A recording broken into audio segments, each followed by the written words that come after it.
Thank you.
भरी ना भरे हो हम हमने भले रहे कहीं कहीं तो फलों का जवाब है कोई तो फलों तो परेशान होगी। अच्छा अच्छा हाँ इसलिए आगे सुरेश महाभारत के निवासी है कि गुरु का दुख पे खुश होकर कृष्ण का पुरस्कार देते हैं हम और हमारी पार्टी तरफ से लाख लाख धन्यवाद देते हैं। जी हाँ ए बुआ का बच्ची नमस्ते हो। खुश रहा और बड़ी भैया हमारे के नाम बताई जा अरे पूछा ना बहनी जैसे कि बहुत तबीयत हमारा खराब चल रहा है कोरोना पकड़ेगा कोरोना कोरोना के छोड़ना मत कमरे दूर रहो दूर रहा बहनी हम सबके रातों फैल जाए फिर नहीं बहनी हमें तो सड़के रहो तुम चली जाओ चौली का फैला के चौली हमें बर्दाश्त न हुई। हाँ शादी सबका सफर नहीं चली वो फैलावा ये जगला की बिटिया आ भाई कहा हो तेरी भौजी। तेरी माई हुई अच्छा हाँ तो इतना जगला के माई ना हुई और बताओ कुछ ये बतावा अरे बहनी तुम आ हो कुछ ला हो कहा बहुत कुछ लाए हो का ला हो ए दैदा और न तोरे पास हुए के गांव से सेतो मांगी तोरे बदले का कभी छुई जा हां ए का तने ने भेजा तो केका बाकी दीदी का ए बाकी दीदी हां देखा देखा तो देखा कहीं पर तो आयो शुरुआत करा के वो सही रहे अच्छा ना कुछ हो जाए ना निकला के बहनी अच्छा ही हां काला बापू बन दे जा हमें भी तो अच्छा ना लगा नहीं बहनी तनी बोल रहा हो का बताए बहनिया का है एक तो इतना गर्मी हाँ घर में होते बात हमारे में सही मालिक है मतलब में खो दे तुम कराते हाँ अरे हमरे वही लोग अरे मालिक के मालिक हाँ बताओ कहीं कहते कैसे खोद रहे हो कहीं आता कहीं के हमके का हो कहीं आता कहीं के हमके हर जगह वे लागे ना कहीं के हमके लागे ना कहीं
हमारे पास वो बोला है धन्यवाद। हाँ एक हिम्मत बोला दी का है वो बोलो कमल का वो संज्ञा काली सारी ले लो ये बात है अच्छा ठीक है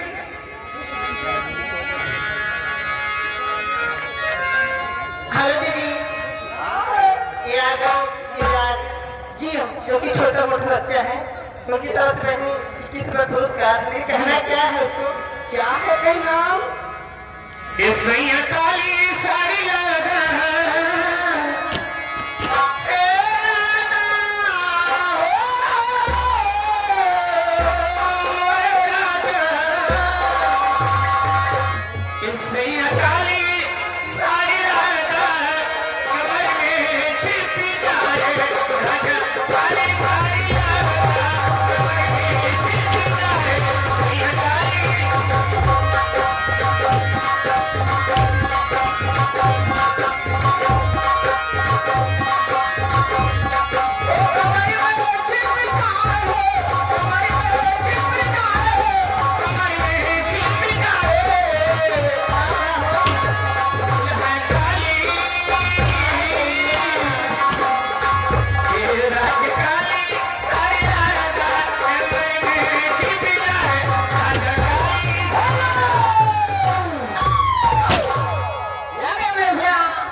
हमारे पास ये बोला हुआ हमारे से क्या है टेंगे टेंगे टेंगे हेलो दीदी इसके बारे में फरमाइश का कहना क्या है मास्टर साहब क्या अरे मोला गवला पिया हो मधुवाला गवला अरे मोला गवला पिया हो मधुवाला गवला कहे वाला गवला पिया हो कहे वाला गवला पिया हो मिया के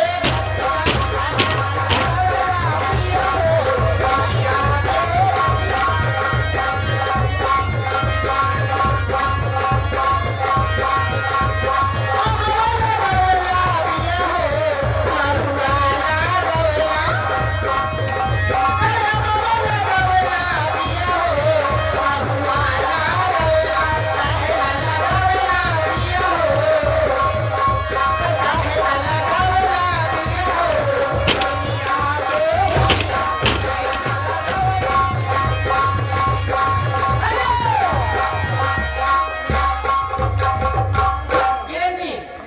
आइए ये हेलो हेलो हले हले हेलो ये किस में हम काफी नहीं टेंगे टेंगे कहना हुआ आया नहीं कहना हुआ जब से भाई बाबा रे भौजी के लइका जब से भाई बाबा रे भौजी के लइका मेरे खाली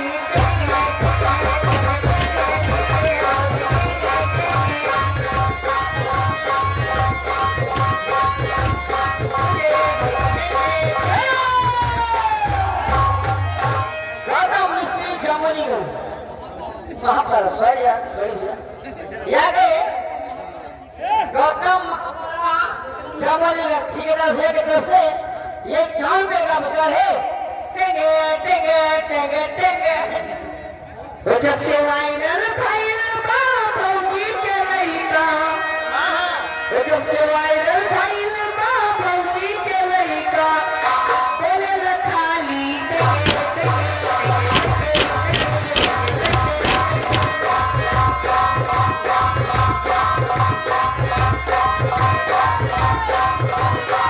जैसे भइल बा वायरल भौजी के लइका जैसे भइल बा वायरल भौजी के लइका बोले ला खाली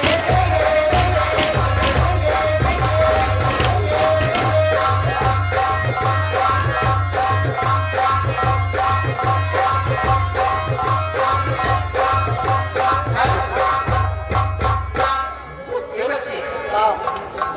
एक छोटी सी भोजपुरी है और मन रहा है कहा समझाने ये दीदी क्या बताई सभी का हमरो मन कहा था, लेकिन हम कुछ कह ना पाए। हाँ कहना मर्जी से न शादी भाई रे कैसे है? हाँ तो मर्जी की बात है, हमारी शादी हमारे मन से ना है। कैसे ना हो ऐसा भाई नहीं हो पाए जबरदस्ती तो हर है बसादी नहीं तो कहती है 4 पॉइंट लड़का जिया राम हृदय राम उन्नू ये लड़के मर्जी से न शादी भाई, मर्जी से न शादी भाई,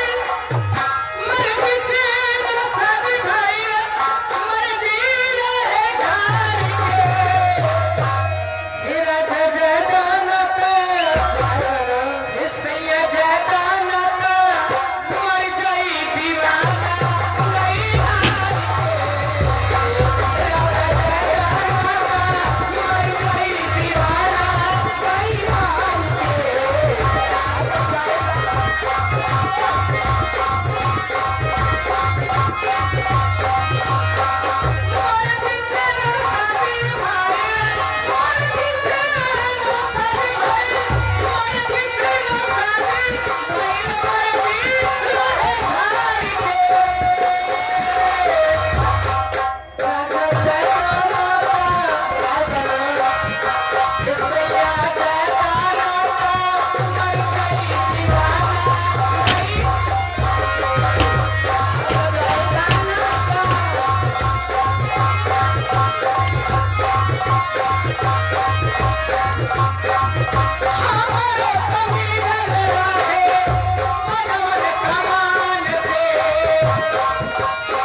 विजय कुमार साहब कन्या कला करने वाले हैं भाई साहब, तो रुपये का पुरस्कार देते हैं और सभी पार्टी तरफ से उन्हें लाभ सुरेंद्र वर्मा, ये सुरेंद्र वर्मा की तरफ से ये तस्वीर का अभियान कहना है। अरे झकोरा मारे झूलेगी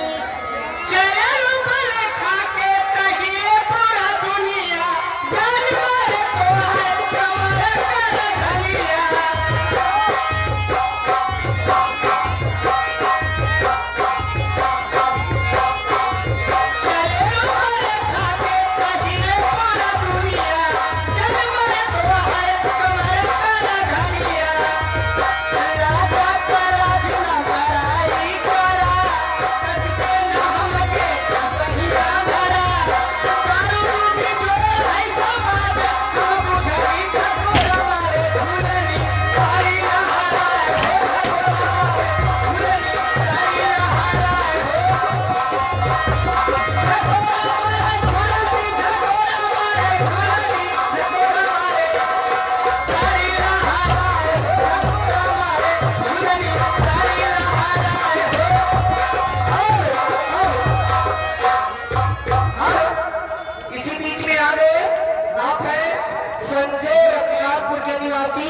उनके तरफ से 100 रुपए का पुरस्कार, उनका फरमान है नजर चुरा के अरे जी पहला हमारे घर वाली से कहना है कि भैया 2 को खड़ा दीजिए पराठा 2 को खड़ा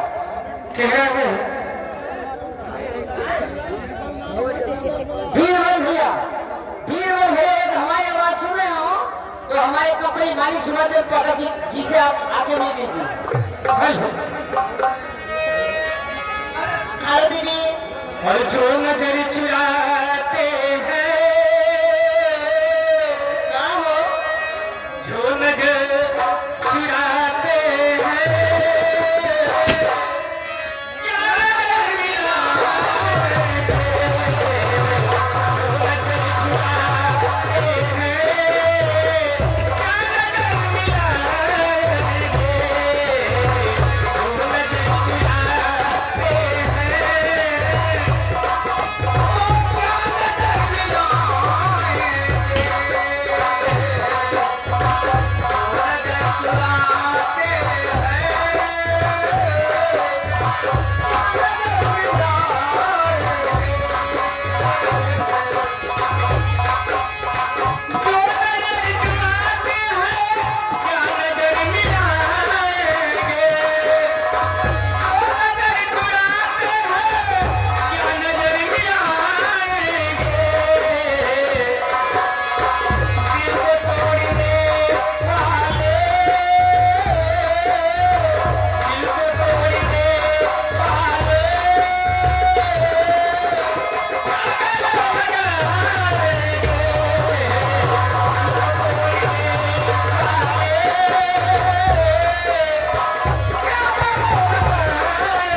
भैया के दोस्त की सुनेगा मुझे फरमाइश है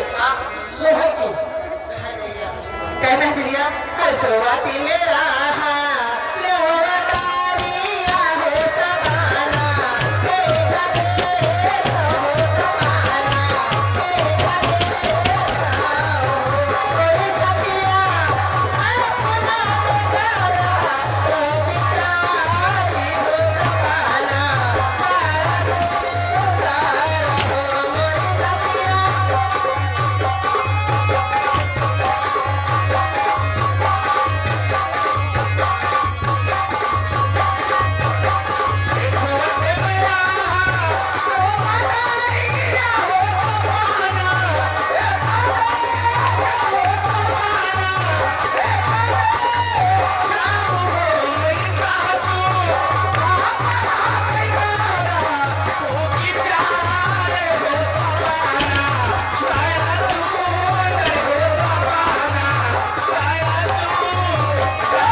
चला हमारे घर भी 5 लीटर धरे 5 लीटर धरे वो लेके आए ये है 10 का मुझका है भी लेकिन क्या कहना है वो ठगाई से नहीं बोलती कहना क्या है जाता रा कर देश बनाऊंगा हमके घर में छोड़ के जाता रा कर देश बनाऊंगा हमके घर में छोड़ के कल जाई से पहले खाना वो ठगाई से कल जाई से पहले खाना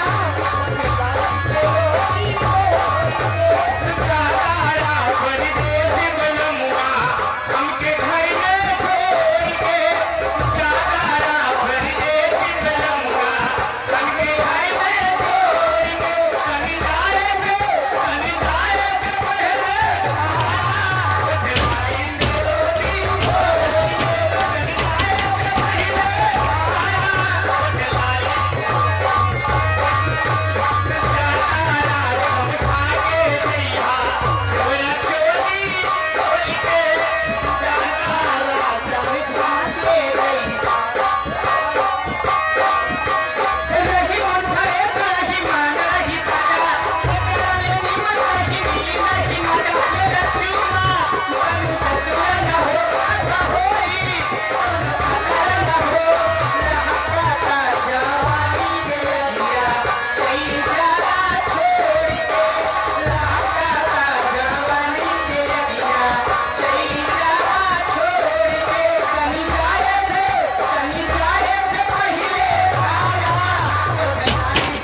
पुरस्कार की फरमाइश क्या है?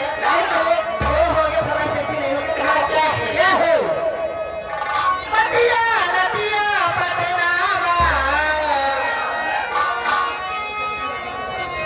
नदिया नदिया बदनामा, देवरा ढोरी बदनामा, देवरा ढोरी बदनामा।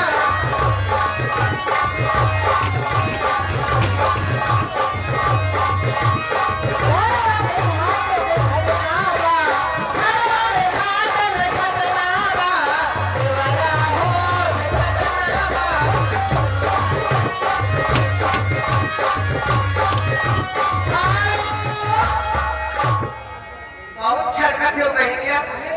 जाना कहीं जवानी कहीं बेकार नहीं रहा ए भाई कहना बा भोजपुरी में लड़का भावा लड़का वाले जनपुर अरे गोरिया चढ़ल बतोर जवानी हाँ लड़का कहना अरे गोरिया चढ़ल बतोर जवानी कहीं कहीं चमकाई कुमार का पानी अरे कहीं ओ कहीं दिया भूना दानी के कुमारी सब कहीं दिया भूना दानी कुमारी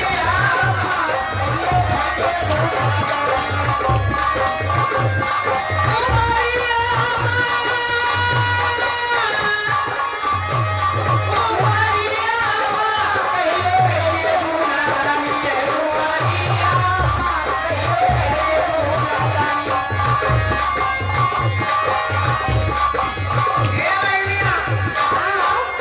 लगावे लूँ ठवा मिलाली लगावे लूँ ठवा मिलाली कैसे लागे लूँ हमर पानी अरे मन करे चावल खाली बताइया अरे करे चावल खाली बताइया मन करे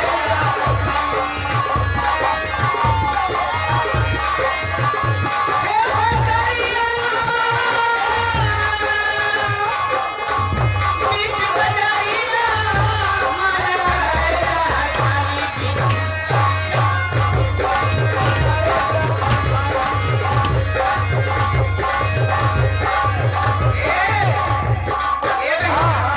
अरे गोइया तुमसे का बताई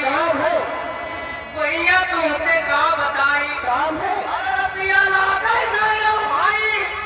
अरे करवट बदल बदल रह जाई हमको ठानिया करवट बदल बदल रह जाई हमको ठानिया करवट बदल बदल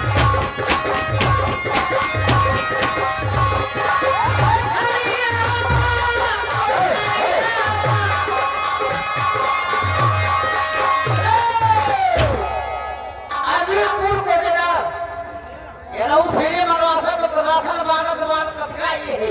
राते का बटक राशन फेरी पड़े हमारे ये किसने रमजान है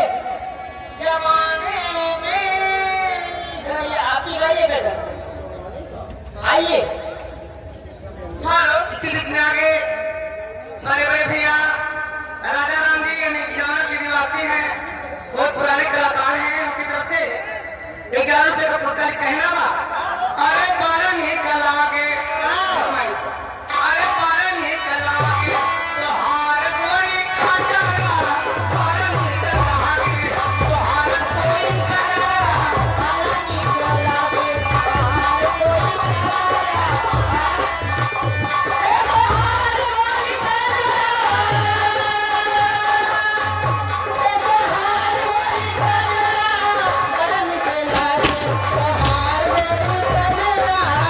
Thank you.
अरे धकोर मारे झूलनी।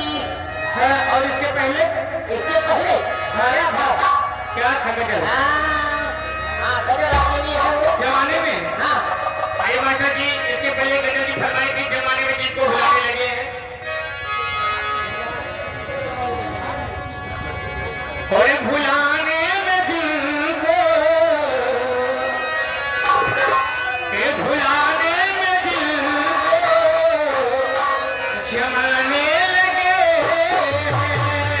भुलाने में जिनको जमाने लगे, भुलाने में जिनको जमाने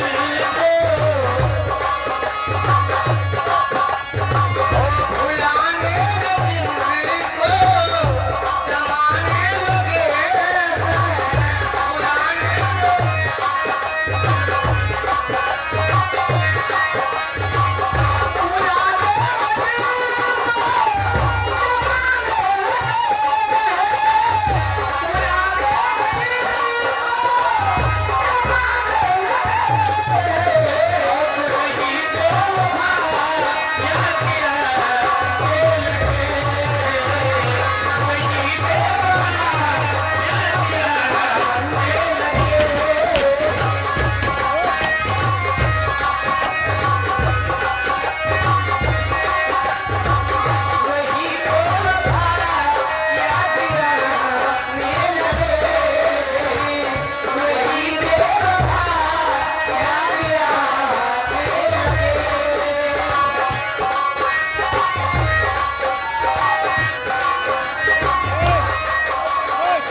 भुलाने निवेदन करता हूँ कि गर्मी बहुत तेज है, आप लोग जान रहे हैं, तो एक सन्नाटा पंखा देने की कृपा करें। सबका बहुत पंखा होगा आप लोग के घर में, एक पंखा हमें दीजिए। धन्यवाद।